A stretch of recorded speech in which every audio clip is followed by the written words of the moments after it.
Last August, something terrifying happened in Charlottesville, Virginia. Can you see the white nationalists descended on this normally quiet college town? Fights are breaking out? Fights are breaking out. It was one of the most prominent displays of hate this country has seen in decades. Get them off of us! What happened? They had riot gear and they charged us is what happened. As I watched the violence unfold, I wondered, how did we get here? Here come these supremacists. What's behind this war over symbols? Scary, isn't it? Makes me want to cry. That is, well, I've already done some of that today, too. It was hard to believe the match that ignited this was a statue of Robert E. Lee. From Charlottesville to New Orleans, from high school football fields to college campuses, there are more than 650 Confederate monuments across the country.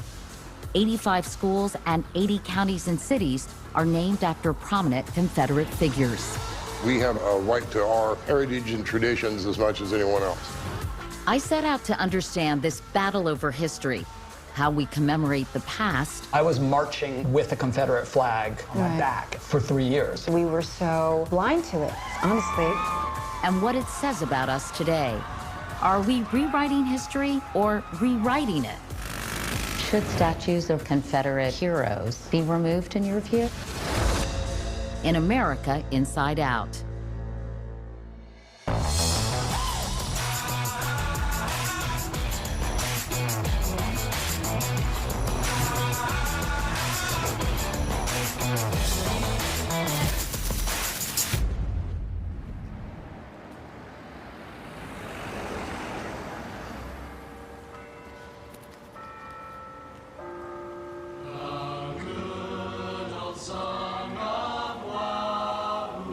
I began my journey in Charlottesville at the University of Virginia, where I went to college and lived on the lawn my 4th year. Hi, Malcolm. So nice to meet you. You're in my old room.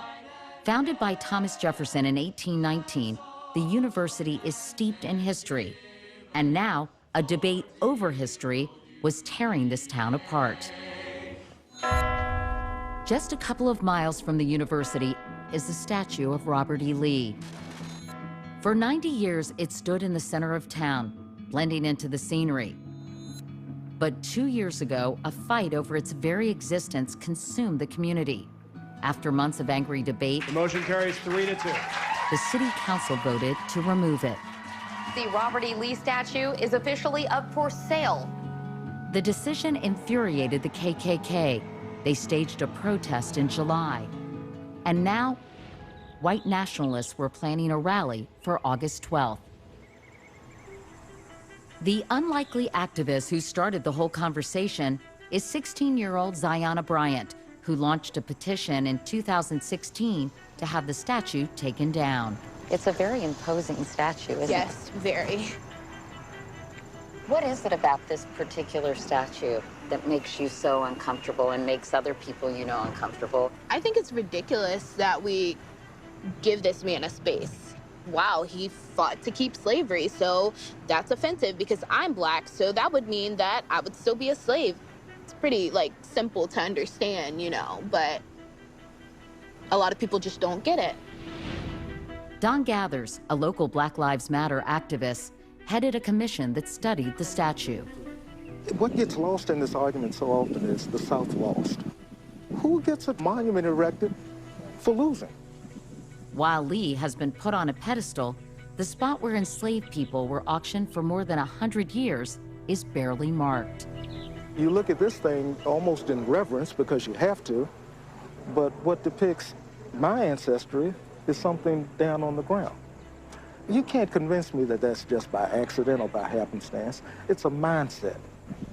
While we were there, a visitor from Houston came by, who claimed he was a distant cousin of the general and had the name to prove it. I have a feeling, Robert E. Lee, you think Robert E. Lee should stay. Absolutely. I value the ideals he stood for: freedom, individualism. How about other people of prominence who had slaves? Should we take all of their statues down as well? So your argument is where do you draw the line? Absolutely correct. And when are we moving on with life? The August 12th Unite the Right rally at the Lee Monument, some say the event is too dangerous to go on. As the city was putting up barricades around the park, the tension in the air was palpable, and no one was certain what would happen the next day.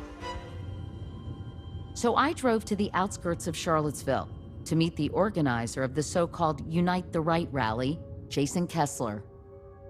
What is the point of your rally? The point of the rally is to, number one, protect this statue, because this statue is one of many statues that are in honor of the history of Western civilization and European peoples that are being torn down around the world. You believe white people are under attack, in essence. The policies that liberals have put in place are effectively ethnically cleansing white people from the face of the earth. That is what is going on with the Robert E. Lee statue. And you have a lot of folks saying, we don't like your history, it's gotta go. Later that day, Charlottesville residents and clergy from across the country gathered for an interfaith service. Seth Wispelway is a local minister. Tell me about this service tonight. Why did you want to organize it?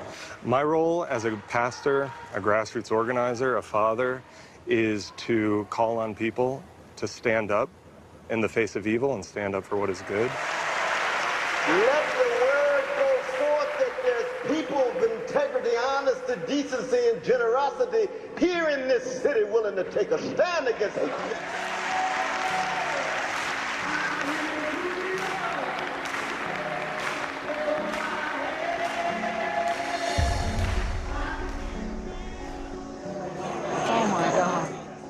In the middle of the service, we started hearing rumors that Jason Kessler's group was also planning something for that night. We've got some white supremacists doing a torchlight rally. So, really? Yeah. Where are they? They're on the field, the nameless field. Community organizers secured the doors. When violence and hatred are flourishing, it is necessary that love show up. Reverend Tracy Blackman, who traveled from Ferguson, Missouri, was defiant. Whose streets? Whose streets? Whose streets?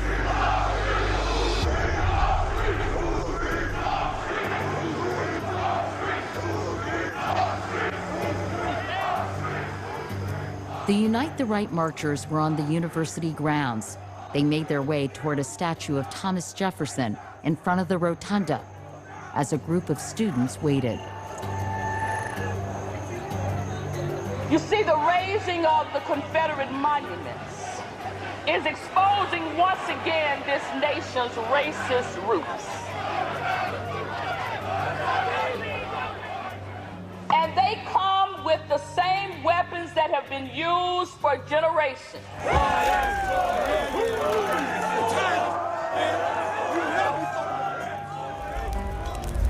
Jews will not replace us! You will not replace us! And now just across the road is hundreds of alt-right people carrying torches. Can you see the... All right, the church is locked down. Nobody's coming out. It's like the civil rights era all over again. Fights are breaking out? Fights are breaking out. I'm broadcasting this to all my friends and showing them how sad and pathetic you are. White pride.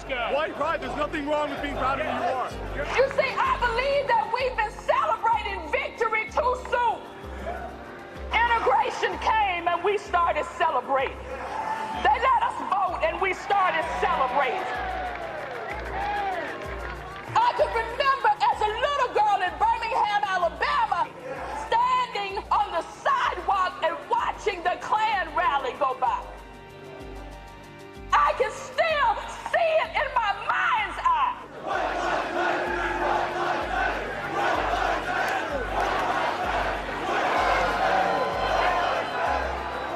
And here I am at 54 years old, coming back because the Klan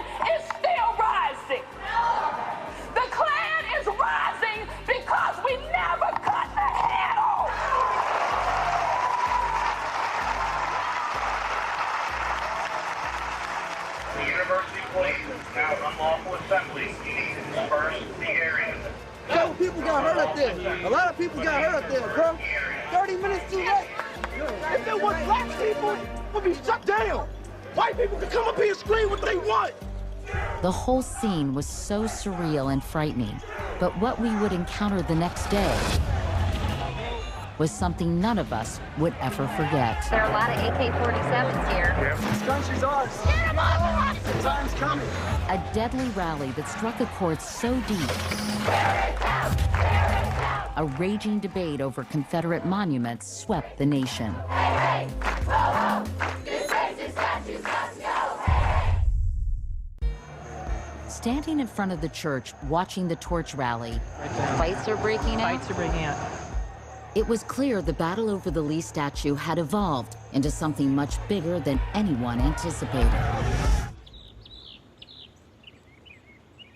I wanted to understand why 150 years after the Civil War ended, there's so much intense emotion around this symbol of the Confederacy.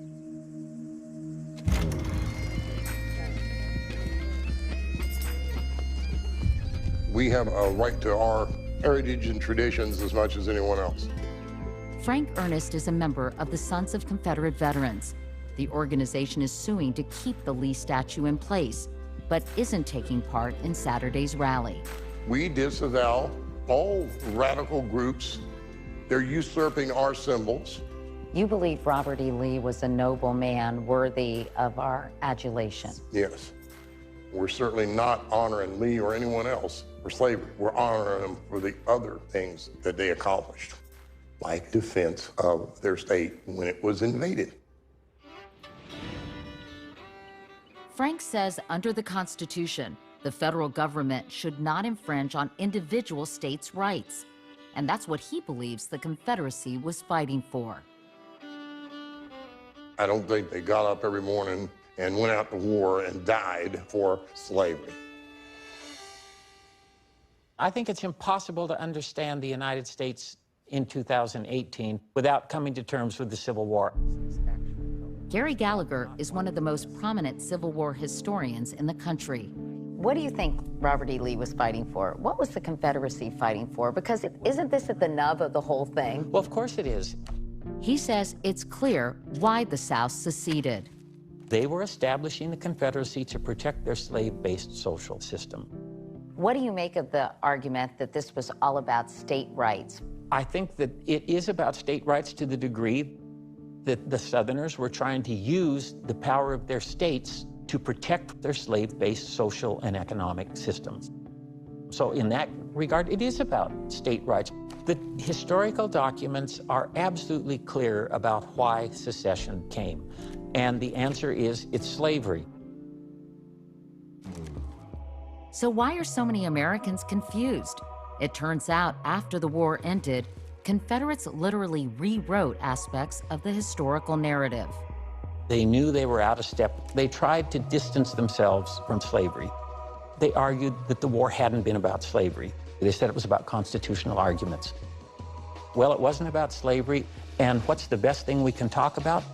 Robert E. Lee. This romanticized view of the war as a noble, heroic struggle against all odds became known as the lost cause narrative, passed down through generations, eventually replacing real history in the minds of many Americans. It was an idea that was further perpetuated by the placement of hundreds of statues throughout the South and popularized in films like Gone with the Wind that evoke nostalgia for a sanitized bygone era. It's a historic moment. You can tell your grandchildren how you watched the old South disappear. I have no doubt that Gone with the Wind, all by itself, has done more to shape understanding of the Civil War than everything that people such as myself have taught over the last 50 years.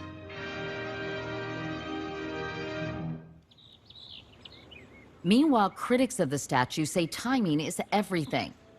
The tribute to Lee didn't go up right after the Civil War ended, but almost 60 years later in 1924. I met another history professor who explained why this matters. This was at a time where white supremacy in Virginia was really patting itself on the back. It was the Jim Crow South, Laws have been enacted to enforce segregation and other forms of discrimination. And thanks to D.W. Griffith's Birth of a Nation, the Ku Klux Klan was experiencing a revival. 2 days before the Lee statue was unveiled, the KKK held a parade in downtown Charlottesville. The Klan doesn't march through the center of the city to the doorstep of the black community without meaning to send a signal to the black community.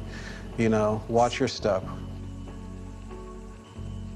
It's very hard not to look at those statues and not see them as symbols of white supremacy triumphant in Charlottesville.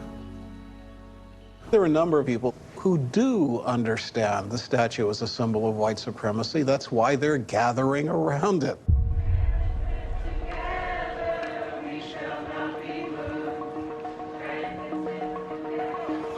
Let's go! Hey, let's go! Let's go! All right, let's go!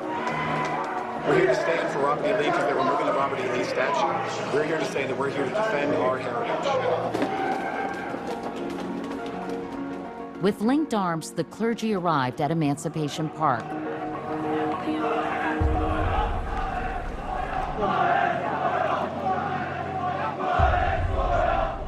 Soon after, the first so-called alt-right groups arrived.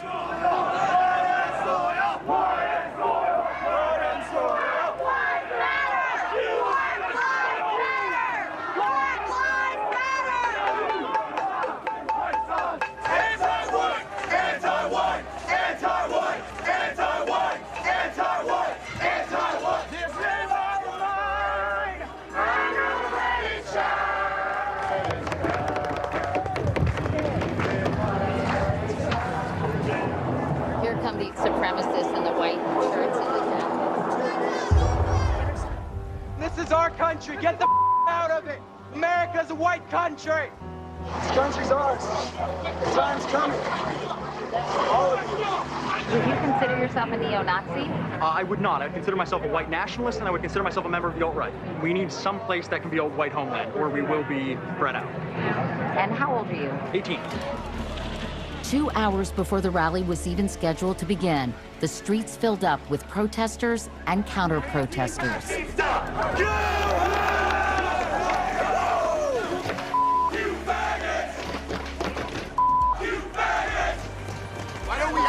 Rally organizer Jason Kessler arrived with his entourage.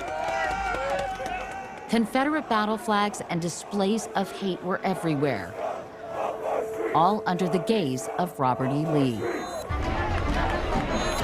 Can you talk about why you wanted to be here? Are you with the press? Yeah. No comment. Excuse me. Step aside. I don't have to step aside.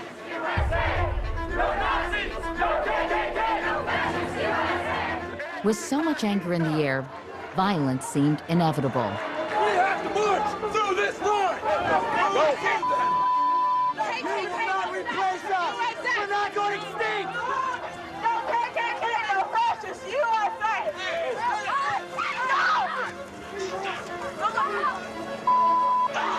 Stop it! Get him off! Get him off the John! Get him off!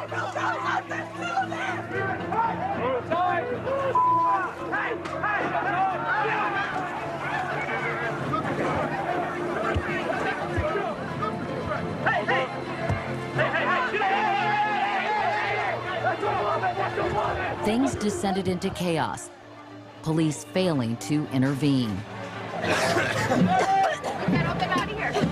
What happened? They had riot gear and they charged us is what happened. Open your eyes. Open your eyes. Are you nervous? I'm concerned because I fully pray that I don't want anything to happen to any of our people. It's scary, isn't it? It is. It is. Depressing. Makes me want to cry. That is, well, I've already done some of that today, too. I was led to a cafe that was set up as a safe space by church leaders. What did you think of what you saw today here in Charlottesville? I've never seen so much hatred in the eyes of my fellow human beings in my life.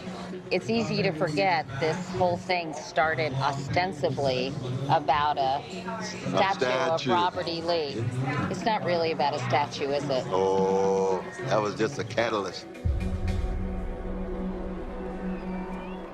It appeared things were cooling off. Counter-protesters were reclaiming the streets.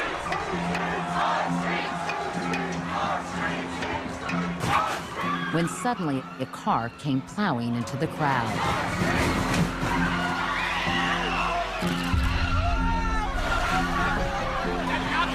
Go, go, go, go.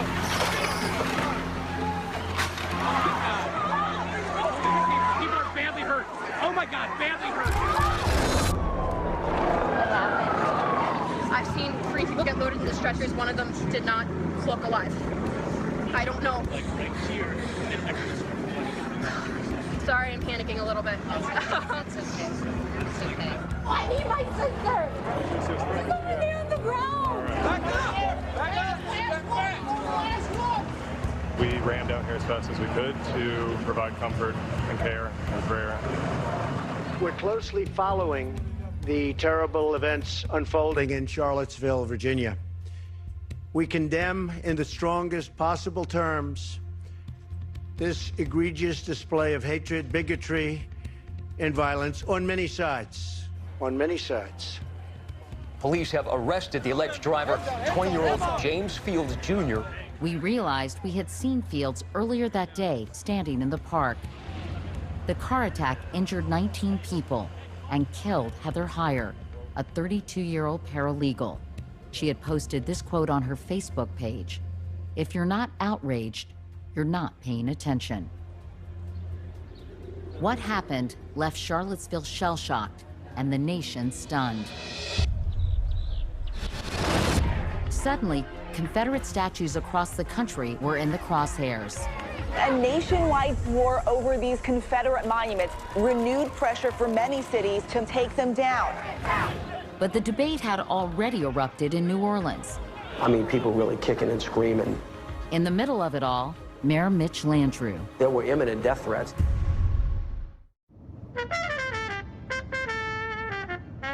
I was on the road to New Orleans, where the national conversation over Confederate statues began heating up 3 years ago.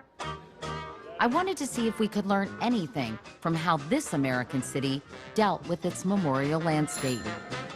I'm here in New Orleans. I had to get a beignet. Thank you so much. The next day, I met up with Mayor Mitch Landrieu, who found himself at the center of the storm.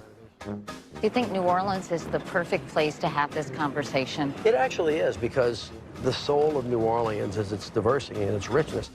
It only seemed right to have our conversation over some traditional Cajun cooking in the French Quarter. What is this? All right, this looks like it's jambalaya, and this is seafood gumbo, which is just spectacular.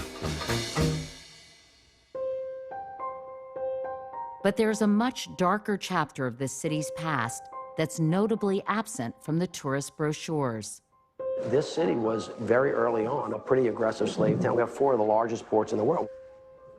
Well, guess what? The cargo at one time was human beings. In New Orleans, there were a number of monuments to Confederate leaders, like Robert E. Lee and Jefferson Davis. When you were a little boy, you used to walk by all these statues and really think nothing of it. Never entered my mind. Until one day, he had a conversation with a childhood friend, jazz great Wynton Marsalis. I remember meeting him when he was 14 years old, right down the street from where we are today. Well, Mitch, I knew Mitch since we were in high school. We're both trumpet players. And we were talking about our city. Wynton said to me one morning, I want you to think about something. I said, what about these statues, man? We need to do something, especially that statue of Lee. There's no reason for him to have a statue in New Orleans. He didn't win anything. I think my first reaction was that you lost your mind. The issue is, this is a symbol of a defeated general. I always wanted it removed. I used to dream about blowing it up. Of course, I wasn't going to do it, but I would dream about it, like in high school. And it was always on my mind. That was the first time that I actually put myself in somebody else's shoes. And then I just started researching it. Some were put out well after the Civil War had ended by, the Daughters of the Confederacy and the Cult of the Lost Cause. And it wasn't just the statues in New Orleans. A report released by the Southern Poverty Law Center shows a spike in Confederate monuments and iconography in the beginning of the 20th century, at a time when Southern states were reasserting white supremacy. The people that lost decided to put these statues up to send a message to people just like Wenton that you're lesser than. And even though we lost the war and the United States won, we're not coming along. And that's why Robert E. Lee's arms are folded and he's looking north. It's an affront to the idea of what America was supposed to be post-war. Where are the monuments for, of course, the 4 million American citizens who were enslaved, beaten, tortured, raped? I mean, that's what slavery was.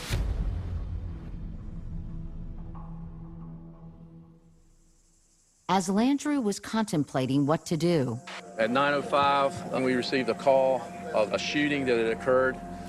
9 black parishioners were murdered in the Charleston AME Church by Dylan Ruth, a 21-year-old self-proclaimed white supremacist who posted photos like this one online. 150 years after the end of the Civil War, the time has come. As a result, the Confederate flag flying over the South Carolina State House was lowered for good. And nationwide, there was a re-examination of Confederate symbols. It is specifically the moment that South Carolina happened when I said to myself, you know what, we can't wait anymore to do this. These issues have to be confronted. But it wasn't easy. It took us 7 different lawsuits, 13 separate judges. I mean, people really kicking and screaming. In the spring of 2017, after the city council voted to remove the 4 statues, the first of them came down. There were imminent death threats that were coming in. The reason 3 of them were taken down at night was on advice of security personnel who basically said it's harder to get shot by a sniper at night. But there were also celebrations, New Orleans style.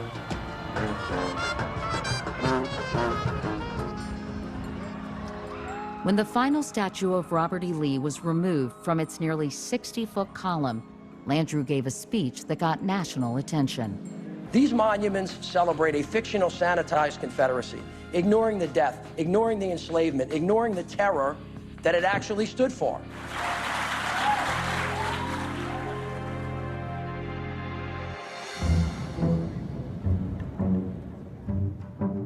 Next, I was off to Alabama, where just days after the statues in New Orleans came down, the state passed a law making it illegal to remove or change any monument more than 40 years old. Welcome to Montgomery, Alabama, everybody, the cradle of the Confederacy and the place that gave birth to the Civil Rights Movement. This is where Jefferson Davis was sworn in as the first Confederate president. And 100 years later, the March from Selma, led by Dr. Martin Luther King, ended on these very steps. The governor declined to speak with us, so I met with Senator Gerald Allen, who introduced the legislation. Those monuments and statues been up over 100+ years. Why now? All of a sudden, it's a problem. That is a big monument, Senator. It is. It just reminds us the sacrifice and the price that was paid by those men and boys that left their home to engage in a war.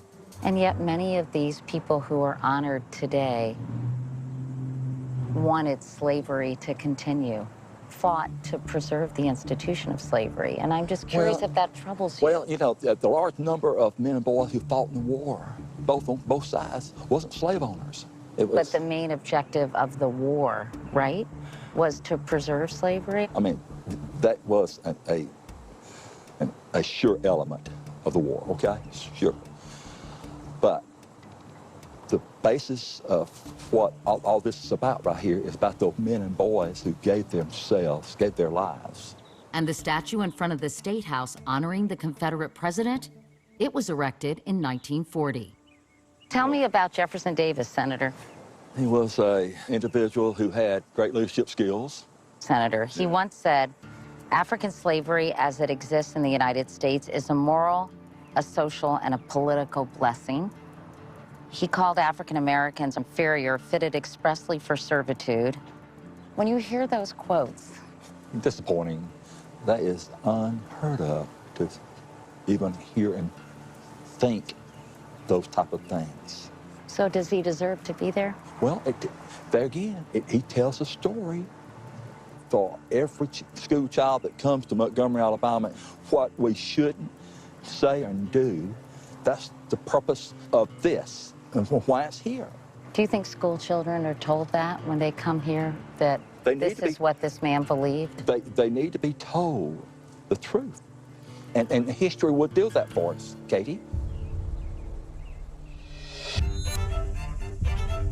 But it's not just statues. It's been a very heated debate. Many people saying that this name is Southern heritage to them. Students across the country attend schools that are named for prominent Confederates.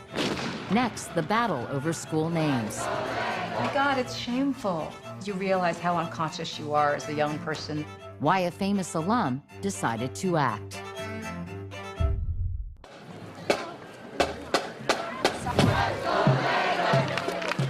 Jeb Stuart High School in Falls Church, Virginia, not far from where I grew up in Arlington, is one of 85 public schools across the country named after what many considered Confederate heroes. Tonight is homecoming, and the Raiders are out in full force.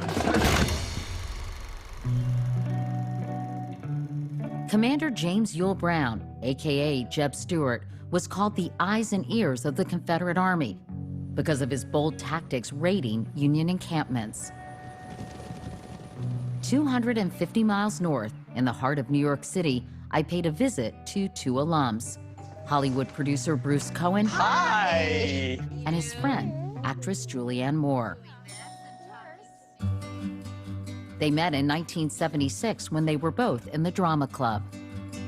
You still have your Jeb Stuart yearbooks? I do have my Jeb Stuart Okay, come on. You have to show me your pictures, right? Sweet young things. Embarrassing, yeah. That's but here we go. definitely There's other salesmen. Amazing grace. But the national reckoning over the murders in Charleston made them look at their high school in a completely different light.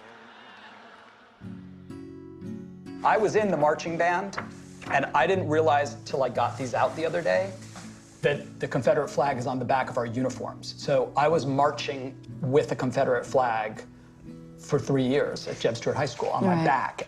But I think that we were so blind to it, honestly. I mean, really, it's about awareness. I think everyone's like, oh, that's okay. Except that what we didn't know is that the Confederate flag imagery and the statues, the high schools, the streets that were named after Confederates, that was purposeful. Some contend the purpose was this: Brown versus Board of Education, the landmark 1954 Supreme Court ruling that declared segregation in public schools unconstitutional. A number of southern states refused to recognize the ruling. I believe that both the races would be much better off if they had separate school facilities. Opponents resurrected the Confederate battle flag to show they would not surrender to racial equality. In Virginia, a series of laws preventing integration were enacted. Governor Allman of Virginia invoked his state's so-called massive resistance laws. During this period of resistance, in the fall of 1958, a new school being built was named Jeb Stuart. In the 20 years following Brown versus Board of Education, 37 public schools were named after Confederate officers. These symbols came back on purpose to intimidate African Americans. This Confederate flag was put on the center of the basketball court in 1959 on purpose.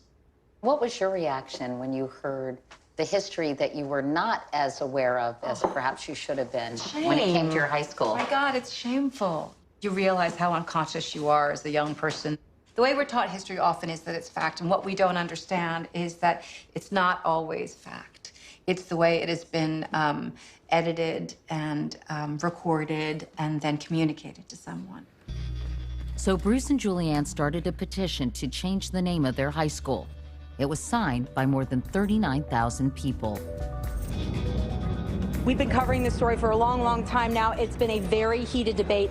Many people saying that this name is Southern heritage to them. Other folks saying it is a demeaning and offensive title. The so-called keepers argued the name change would cost too much and turn into a slippery slope. They're coming for your school next. Robert E. Lee High School, James Madison, Thomas Jefferson, Woodson, Chantilly, Langley, and so on. Excuse me, the audience needs to give the speaker their respectful attention. The so-called changers disagreed. The Confederacy was on the wrong side of humanity. So it's ironic that the keepers accuse us changers of attempting to erase history.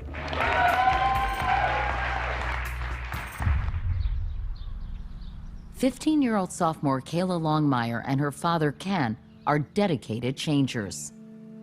Jeb Stuart took up arms against the United States of America in defense of human slavery. And since 2 of my grandparents were born slaves, I had a personal connection to that, of course. Jeb Stuart fought for slavery to enslave, you know, my own family. I can't support that. It's wrong. Can I give you a John button? Thank you. The Longmires campaigned to change the name to Barbara Rose Johns after a Virginia civil rights hero. At homecoming this fall, the mood was tense. While the school was predominantly white when Bruce and Julianne were students, it's now nearly 80% minority. It makes a lot of people uncomfortable, not only myself, but like other people of color, not people of color, just makes like everyone uncomfortable. Kids don't want to wake up every day, like every morning, and like go to a school that celebrates and honors someone who fought for slavery, who fought for the torment of people of color. Like it's not right. I think there's a lot bigger problems like kids suffering with hunger than kids who are upset about a name. The motion is that the name of Jeb Stuart High School be changed. After 2 long years of public debate, the Fairfax County School Board voted to rename Jeb Stuart Justice High. The motion carries.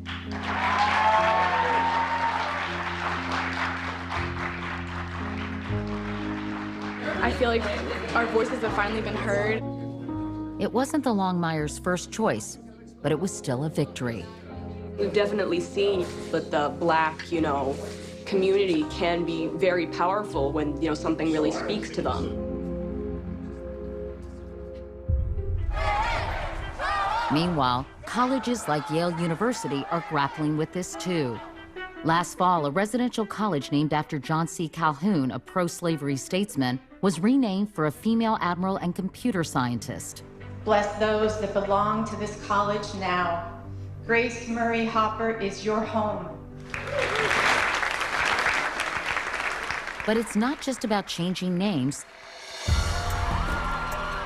or removing statues. It's about shedding light on our history that for too long has been kept in the shadows. You don't own your flesh. You don't own yourself. What about the dark chapters of our history that are too often ignored?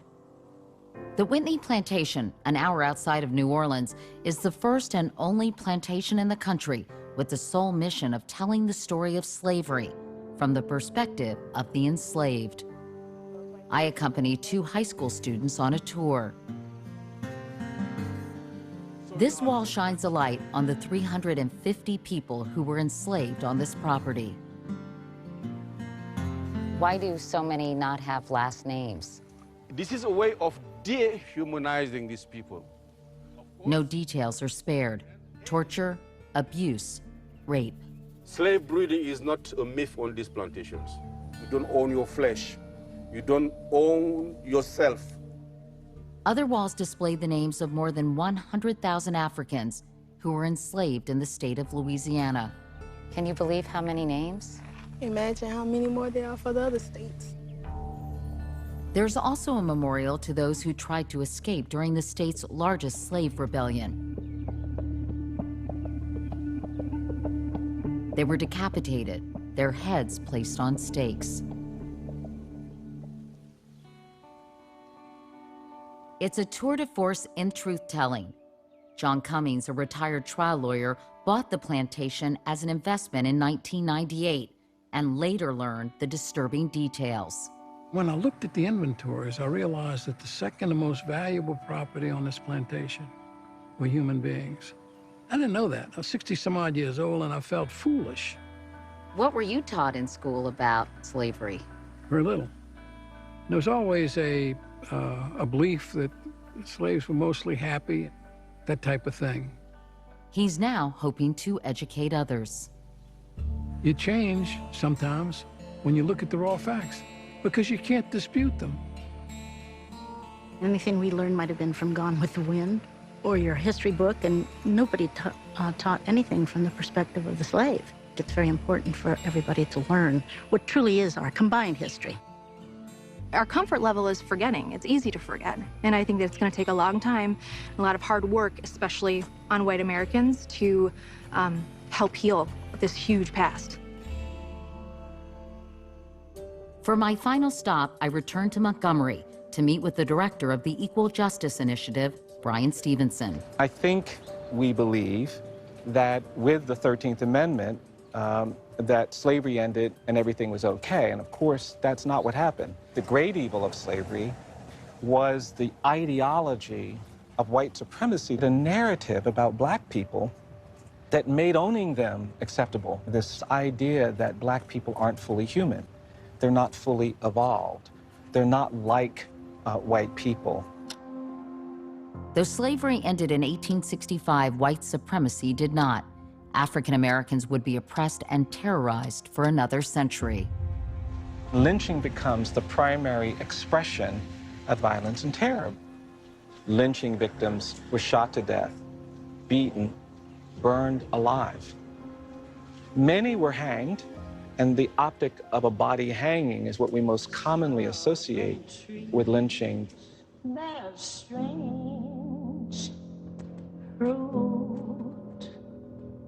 The song Strange Fruit, first performed by Billie Holiday in 1939, is a lament for the victims of lynching. You know, the people who participated in lynchings, they don't have to worry about being prosecuted. In fact, they would pose with the brutalized body and send these photographs all over to their friends because people were actually proud to be enforcing white supremacy. These chapters of our past, Stevenson says, have still not been fully acknowledged. And we got very comfortable just not talking about it. And that created a certain kind of legacy of silence. We're adding to the distortion and to a false narrative of who we are and how we got here.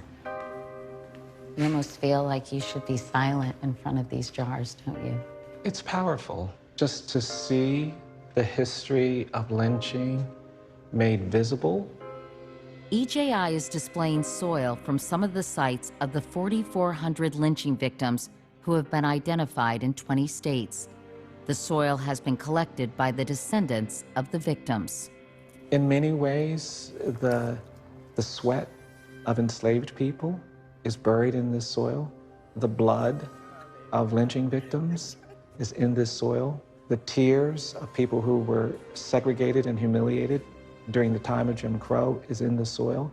To break the silence around this history, the EJI has built the nation's first memorial to lynching, set to open in late April.